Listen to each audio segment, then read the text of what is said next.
Hey everyone, I'm Alexia Maria Orwella, reporting for Hollywood Connections in the studio for Tan Talk Radio. We just finished Hollywood Connections, and Miss Dawn was on the air as well, and she makes and she sells her jewelry from seashells and coral that she's seen when she's traveling. In case you guys didn't get to check her out, we're going to go ask her a few more questions about herself, so you guys can just definitely watch this video and see what she is. So how are you doing today, Miss Dawn? Awesome. How are you? I'm doing great. So can you tell us about yourself? Yes, I'm originally from Pittsburgh, but I've been here in Florida for about 15 years.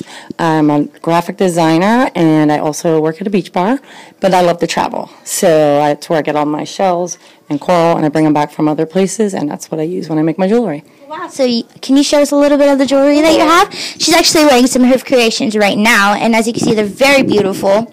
There is a shell or coral incorporated in somehow.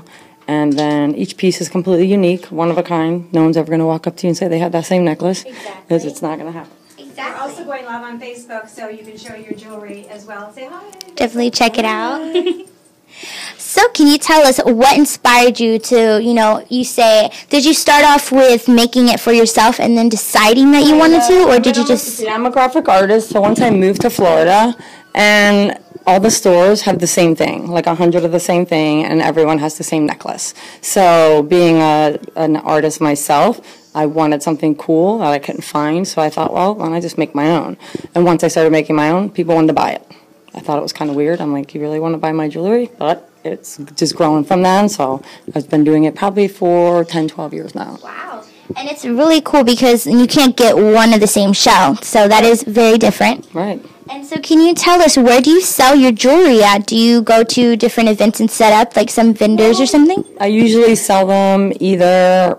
I have, a lot of times I'll keep a bag of jewelry with me. So anytime I'm working or out, if somebody asks me about it, I'll just pull them out. Oh. And I have a Facebook page. And then also a lot of times I'll go back home to Pittsburgh to visit. And one of my really great friends, Michelle, will host a party, a jewelry party, like a happy hour that's just all my jewelry. Wow. And everyone comes and buys it up. That's wonderful. And have you ever considered setting up to sell, like we have the fashion show coming up here in Clearwater. Have you ever considered, setting up and selling your products? Yes, I think about it, but the problem is I work at a beach bar, and it's busy on the weekends, and that's when all those events are. So that's why I never have done it yet, because usually they want the actual artist to be there at the booth. So that's why I haven't done them yet.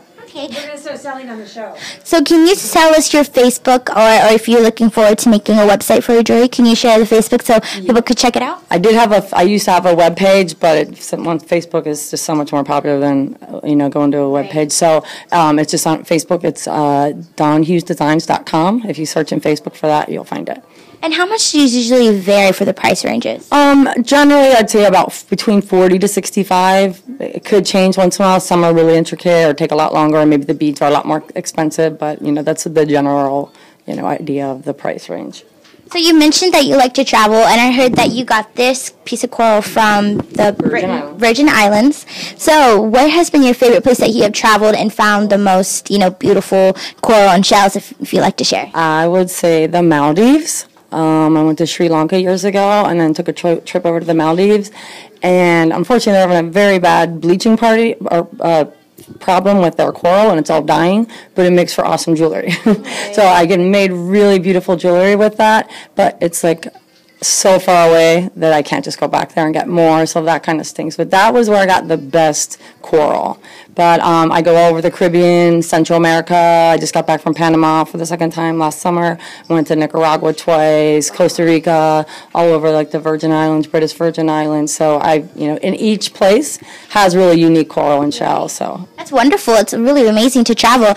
And when you're getting prepared to travel to these exotic places, do you think in advance to look for the different creations for your jewelry? And how do you get prepared for it? Do you get a bag and then grab a bunch of it? Yep, I have like a net bag and I fill it, and sometimes it's come back from Hawaii, I probably added like another 10, 15 pounds to my luggage coming back that was so full of shells. So I know that you said that you have a busy job and you're always designing and stuff. When do you ever have time to sit down? Do you usually make a piece of jewelry, or do you do it all at one time? It's really hard. Usually I'll do it on my days off, or if there's a day where I work late, I'll do it early, or vice versa. Okay. Well, thank you so much for coming in today, and thank you again for this interview. You guys should definitely check out her jewelry. It's very beautiful. Thank you again, and stay tuned for more interviews to come.